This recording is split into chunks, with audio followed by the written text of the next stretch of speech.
Hi, welcome back to the channel. In today's video, we're going to be designing a game in 5 minutes or less from a randomly generated game prompt. So if you are new to the channel, what we do is we pull up our screen over here and we add a new, that was a little teaser for a previous video, but we create a new blank canvas for our tablet and we jump over to let's make a game.net, and they have this tool called their game idea generator. And what it'll do is once we click the generate button, it will give us a genre, rule, a setting, and a theme for us to try and design a game around. And for the sake of not trying to overthink things, in this brainstorm session, I'll pull up my phone and set a 5-minute timer for us to design within. And so now that the preamble's out of the way, I'm going to click this generate button. And so we got the genre as the virtual pet typing. Not exactly sure what that is. The rule is choose a path. The setting is medieval and the theme is power fantasy. Virtual pet times typing. I'm going to regenerate just because I'm not sure what that is. So we got our genre is strategy. The rule is no weapons are allowed. The setting is dark fantasy. And the theme is love against the odds. That we went from a highly specific game prompt to a very vague open game prompt. And so in this live stream, we've talked about the game Tapestry. So we'll have to, for my self constraint, we will be adding at least one element of Tapestry into this concept. So we'll add maybe over here plus Tapestry. So we're doing all of the game prompt stuff plus Tapestry. I don't know, Michaela. It could have been a typing game, but now that we got that out of the way, we have our 5 minutes on the clock, and we hit the button on our second attempt. So rewrite Tapestry to make it a little more legible. So strategy, no weapons allowed, dark fantasy, love against the odds. So from a Tapestry perspective, I think dark fantasy, love against the odds. I think what we would come up with is, so in the center of the Tapestry game board, there are these hex tiles that make up the world that you're exploring in the civilization game of Tapestry. And so I'd probably use something like that. And we'll do the 2-player map. So let's figure out what that has. So it's a 7 one there. And while I'm doing this repetitive drawing, that'll give my brain a little more time to think about what we're going to add into this game. So we got 3, 6, one more. And then we can do them out here. Ah! Gotta work on controlling my pen lines. So we got 3 out there. 3 out here. Oh god, control the pen lines, Sam.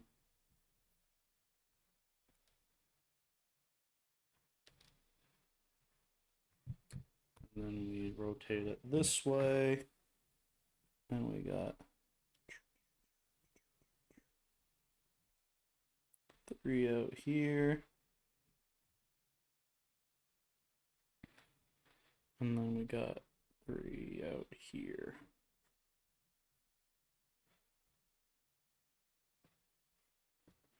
And then we have to fill in these guys by doing this.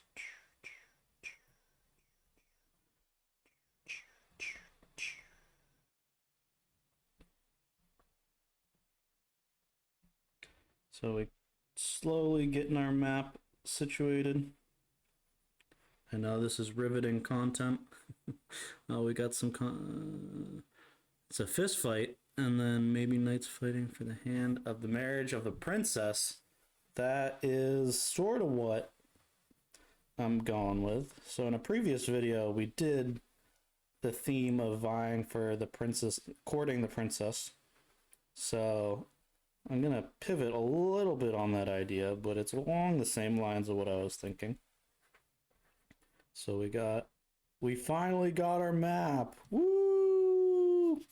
And so my thought is that there would be these star-crossed lovers in each of the corners. And so depending on the player count, so this could be a 2 to 3 player game, which would be a weird player count. Or no. You could have as many players. And so everyone would get, so this would be the blue, this would be the yellow, green. We should have done the color wheel. Green, yellow, orange, red, and purple. And they all have different letters. Perfect. You can make it a Shrek IP. I don't think we have we don't got the guap to do that. But so there'd be these kind of dark fantasy characters in each corner. And at the beginning of the game, everybody has a goal where you want yellow with orange, green with purple, and red with blue. And so everyone would draw a goal requirement. And similar to like a tile placement game like Land vs. Sea or Carcassonne, I don't know, I almost said Santorini. Everyone would have a supply of 2 tile options that have these kind of railways connecting 2 of the sides. And I'll finish that thought and then wrap up where we got to. And so you'd have 2 of these, and on your turn, you'll place one in the board and then draw one from the reserve. And the game will end once all of the locations have been filled. And the goal is you get 1 point for matching each of your connecting the star-crossed lovers. And so then everyone would reveal what their goals are. And maybe it's played over a couple rounds, but we can't do any more brainstorming because the alarm went off. So to recap, where we got in this brainstorm is our prompt was that we had to come up with a strategy game, no weapons allowed, where it was a dark fantasy setting and the theme was love against all odds. And for our own designing criteria that we wanted to design around is we wanted to take an element from Tapestry, because that was the game of the day from the live stream. And so what we chose is to use the hex grid center of Tapestry, and our goal was to connect lovers. So everyone would have a goal card, which is right here, and it would pair up 2 of the 6. You have 3 pairs of the different 6 characters, and you would take turns playing one of your 2 tiles that look like this and placing them out onto the grid. So we might place, so how the game would work, let's see if I can demo that quickly, is we would copy this and say we played it here. So that would be my turn, and then I draw a tile, and then the next player would go and say maybe they decided they wanted to place this tile there, and then the next player would go and they want to rotate it and place it here.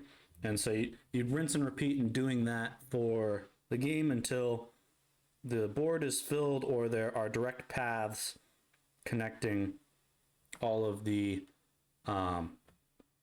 characters. And so just from that quick demo, we would probably have to create Pac-Man style loops or some sort of indicator. If a path goes off there, it comes into play. And so we would create symbols to marry different spots on the board. And the goal of the game would be still the same, but instead of, because one person could probably dead end a path right there, so we don't want to have it outright dead end. But that would be kind of a quick overview of how the turn structure would work. And the game would end either when the board is completely filled or all 6 characters on the edge of the board have been connected. And after that round is over, or the game could be over there, and you'll get points for, maybe we could tier them, so you'll get 3 points if you do that one, 2 points if you do that one, and 1 point if you do that one. But if you do all of them, you get +2 or something like that. We'd create some point value to all of them, and then we'd test it from there. So the next steps that I'd have to do to be able to test if this game is even viable is I'd have to create a bunch of these hex tiles, and I would then create the scoring cards, and I'd have to create the board. And this would probably be something that I'd test on Tabletop Simulator, just because the ability to cut these hex tiles would not be the easiest. It'd be very time consuming. And so I would probably create maybe 6 variation tiles here, and then I would create a few different pairing cards, so maybe 6 or so, just so that you don't know exactly what the opponent's scoring conditions are. And then I would bring it into Tabletop Simulator and find a friend or two to test it with. I'd still have to write out the 6-step instructions of how the game's played and how it scores, and then I would probably be able to get it to the table within like a couple hours. And so that is how I would take this game prompt that we've gotten and test it to see its feasibility. Feel free to let me know in the comments below if this is a game that you even think that would be fun or that you'd want to try out, or if you have any other ideas for how to satisfy today's game prompt. I'd love to hear that too. And if you like videos like this, please subscribe. I produce videos for I live stream every day, Monday through Friday, and I post videos Monday, Wednesday, and Friday of highlights from the streams. So I'd love for you to follow along. Hope you have a good one.